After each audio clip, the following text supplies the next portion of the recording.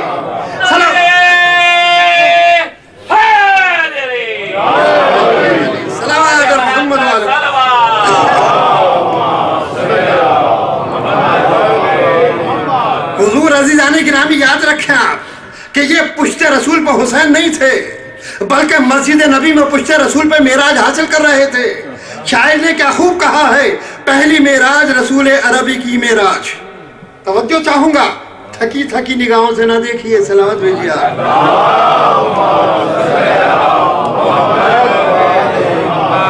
تو عزیزان گرامی، پہلی معراج رسول عربی کی معراج، دوسری دوش پیغمبر پہ علی کی معراج۔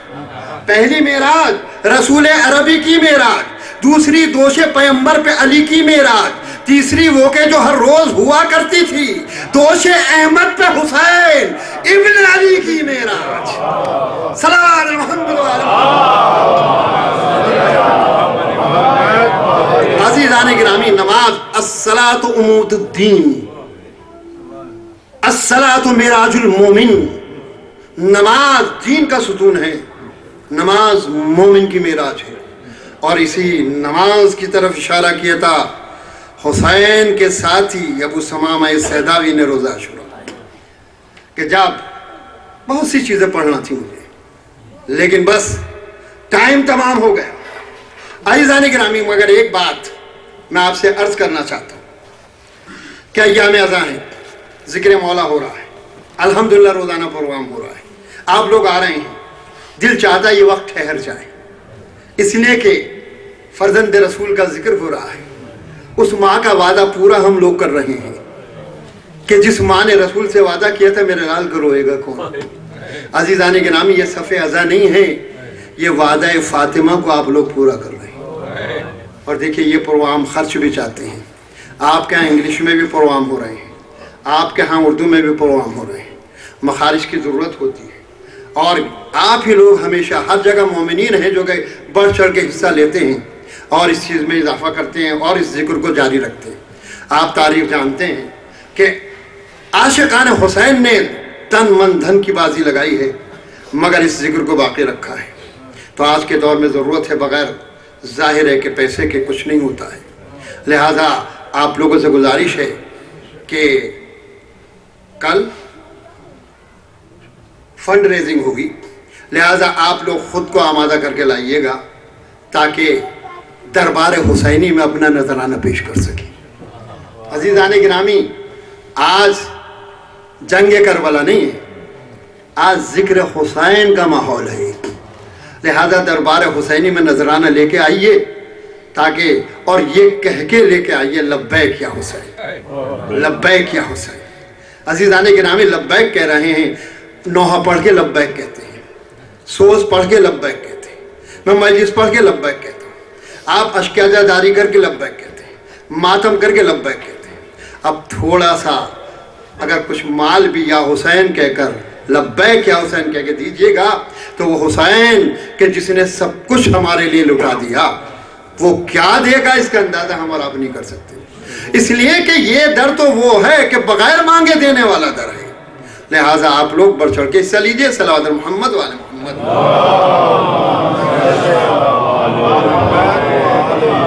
عزیزان محترم، ابو ثمامہ سیداوی آگے بڑھو، اور آگے بڑھنے کے بعد کہا مولا ظہر کا اول وقت ہے، اور جیسے ہی جناب ابو ثمامہ سیداوی نے فقرہ کہا تو مولا حسین نے کیا ارشاد فرمایا، اے ابو سمامہ خدا تمہیں مسلین میں شمار کرے۔ دیکھا آپ نے، میں تو ایک فقرہ ہمیشہ کہا کرتا ہوں دوستو، اور میرے یہ فقرہ اپنے دامن میں باندھ لیجئے گا، گرا کر لیجئے عزیزانی گرامی۔ روز عاشور نام ہے اس دن کا کہ جس کی ابتدا اذان علی اکبر سے ہوتی ہے اور جس کی انتہا سجدہ شبیری پہ ہوتی ہے۔ نماز کو کبھی نہ بھولیے گا، نماز کو یاد رکھیے گا۔ بلکہ میری تو ایک گزارش اور بھی ہے آپ سے کہ اگر وقت ملے تو روز عاشورہ ہی نہیں بلکہ روز عاشورہ کے علاوہ بھی اگر وقت مل جائے تو زیارت عاشورہ پڑھیے، زیارت عاشورہ پڑھیے، اس کے پڑھنے کا بڑا ثواب ہے، بڑی تاکید کی گئی ہے۔ تو عزیزان گرامی، جب امام حسین سے اس صحابی نے کہا اور مولا نے دعا دی، اب نماز ہوئی، ادھر نماز تمام ہوئی، ادھر سے تیروں کی بارشیں ہونے لگیں اور حسین کے چاہنے والے زمین پر گرے، ادھر سلام تمام ہوا نماز کا، ادھر حسین کے چاہنے والے زمین پہ گرے ہیں، جام شہادت نوش کیا ہے، بازار گرم ہے۔ عزاداران محترم، ہائے ہائے، آج تاریخ جو ہے وہ یتیم حسن کے سلسلے کی تاریخ ہے۔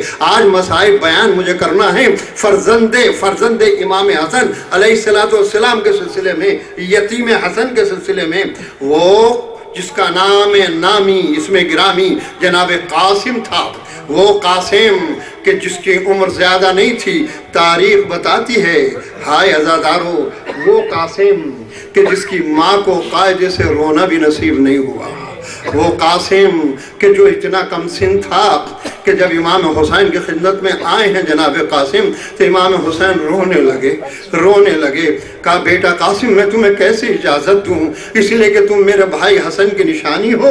جب بھی میرے دل میں تمنا ہوا کرتی تھی کہ میں بھیا حسن کی زیارت کروں تو میں تمہیں دیکھا کرتا تھا، مجھے سکون مل جایا کرتا تھا، لیکن ہائے قاسم اب تم بھی جا رہے ہو۔ جناب قاسم نے کہا کہ چچا جان اب جینے کو دل نہیں چاہتا ہے، اب جینے کو دل نہیں چاہتا ہے چچا جان، اب اجازت دے دیجئے مرنے کی، اشکے کے تانے سنے نہیں جاتے ہیں۔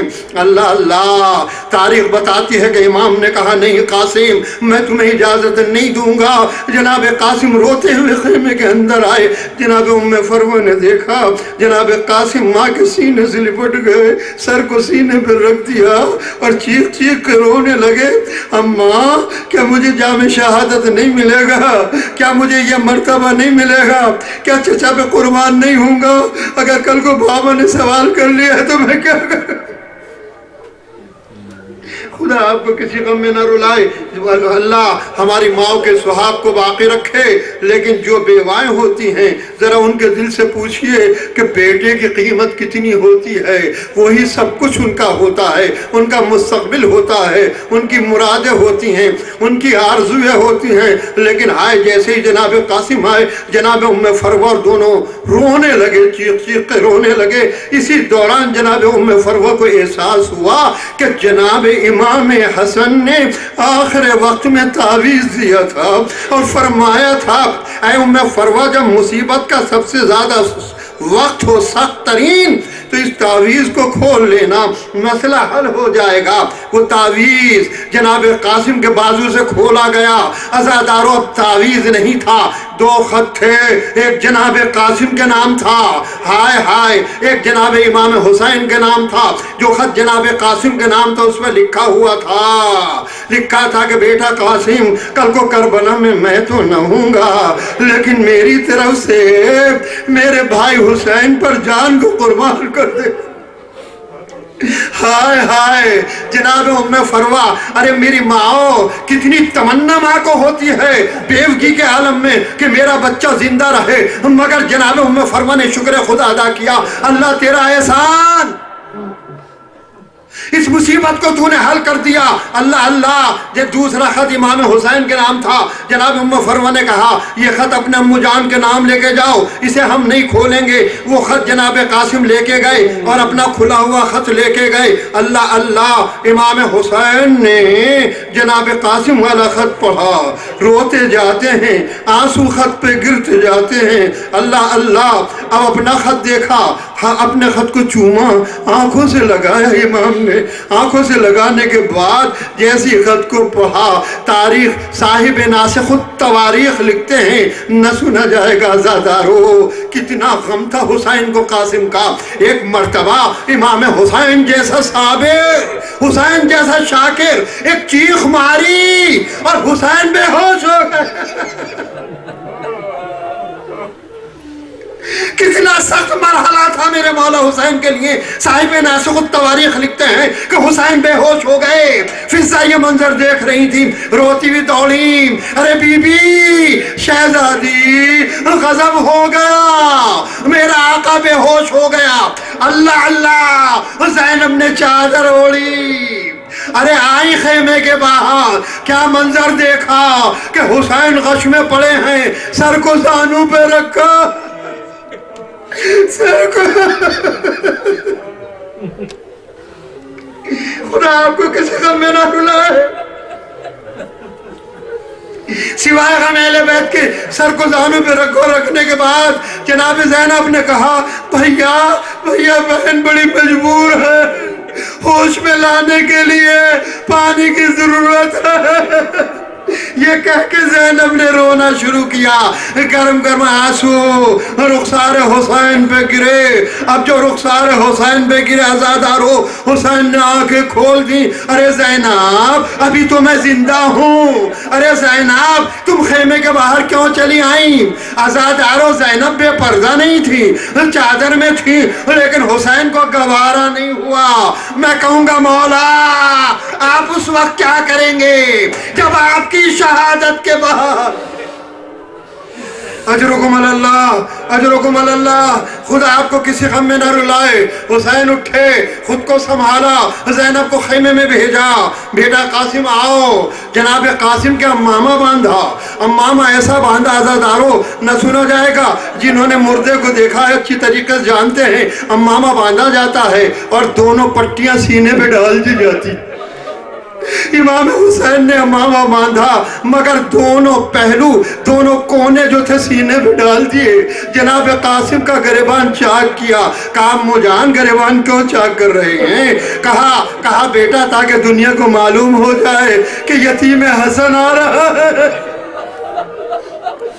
یتیم حسن آ رہا ہے۔ اللہ اللہ، عزادارو عزادارو روئیے، دل کھول کے روئیے، اب چند دن رہ گئے ہیں، پھر یہ دن نصیب ہو یا نہ ہو۔ فاطمہ رومال لے کے آئی ہیں عزادارو، دل کھول کے روئیے، ایسے روئیے جیسے اپنے کڑیل جوان کو رو رہے ہیں۔ اللہ اللہ، امام حسین نے کہا بیٹا خدا حافظ۔ جناب قاسم میدان میں آئے، میدان میں آنے کے بعد حملہ کیا، میمنے پہ حملہ کیا، کئی سو اشقیہ کو واصل جہنم کیا۔ تاریخ بتاتی ہے کہ جب اشقیہ مارے گئے، پسر سعد گھوڑے پہ کھڑا ہوا، کہا اے ارزاق کیا دیکھ رہا ہے؟ حسین کے کلام کو قطع کر دے۔ اس نے اپنے ایک بیٹے کو بھیجا، وہ واصل جہنم ہوا، دوسرے کو بھیجا، وہ واصل جہنم ہوا۔ جب سارے بیٹے ارزاق شامی کے مار دیے گئے، ایک مرتبہ ارزاق شامی جھومتا ہوا آیا، اچھا یہ کون ہے جس نے میرے بیٹوں کو مار دیا ہے؟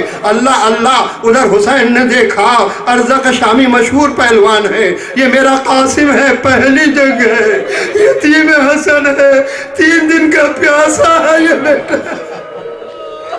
عزادارو تاریخ بتاتی ہے کہ حسین نے اللہ کی بارگاہ میں ہاتھوں کو بلند کر کے کہا کہ مالک شہادت تو میں چاہتا ہوں، لیکن اس پہلوان کے مقابلے پہ میرا قاسم کامیاب ہو جائے۔ ادھر جناب قاسم آگے بڑھے اور وہ وار کیا کہ ارزاق شامی کے 2 ٹکڑے ہو گئے۔ جناب قاسم یہ منظر دیکھ رہے تھے کہ میرا چچا میری جنگ کو دیکھ رہا ہے، سر کو قلم کیا، امام کی خدمت میں لا کے دیا، ڈال دیا سر کو۔ اس کے بعد فقرہ کہا ہے، میری ماں دل تھام کے سننا، کیا فقرہ کہا ہے جناب قاسم نے؟ امو جان پیاس کے مارے زبان خشک ہو گئی کہ تھوڑا سا پانی لگا۔ امام نے کہا بیٹا صبر کرو، ایسی چیز مانگی ہے جو تیرے چچا کے پاس نہیں ہے۔ جناب قاسم میدان میں آئے، پھر جنگ کی، آخر کار کہاں تک جنگ کرتے، چاروں طرف سے حملے ہونے لگے، گھوڑے سے زمین پہ آئے، آواز دی امو جان مدد کیجئے۔ حسین آواز سن کے دوڑے، عزاداروں دور سے دیکھا کہ جناب قاسم کا قاتل جو ہے ان کے سرانے کھڑا ہے۔ اللہ اللہ برداشت نہ ہوا فاطمہ کے لال کو، دوڑے اس کا سر قلم کر دیا، اس نے مدد کے لیے پکارا۔ اسی اسنا میں ادھر کے گھوڑے ادھر ہوئے، ہائے ہائے، ادھر کے گھوڑے ادھر ہوئے، قاسم پامال ہونے لگے، آواز دیتے تھے، ارے امو امو میں ادھر ہوں، میری مدد کی۔ اجرکم اللہ، اجرکم اللہ، خدا آپ کی آوازوں کو سلامت رکھے، نہ سنا جائے گا۔ عزاداروں جب حسین پہنچے، امامہ اتار دیا، ارے میرے لال اپنے چچا کو معاف کر دینا، زندگی میں نہ آ سکا میرے لال، زندگی میں نہ آ سکا میرے لال۔ اللہ اللہ، اب میت کو اٹھانا چاہا، عزاداروں اتنے ٹکڑے تھے، اتنے ٹکڑے تھے، ایک ٹکڑا اٹھاتے تھے وہ گر جاتا تھا۔ ہائے ہائے، امام حسین نے ابا اتاری، ابا میں لاش کے ٹکڑے رکھے، کمر پہ گٹری ڈالی، فضا نے آواز دی، بیویو قاسم کا لاشا آ رہا ہے۔ اللہ اللہ، جیسے ہی لاشا آیا، واہ محمدہ واہ علیہ، ماں نے لاش کے ٹکڑوں کو اٹھایا۔ میرے لال تو نے ماں کو سرخرو کر دیا، ماتم حسین۔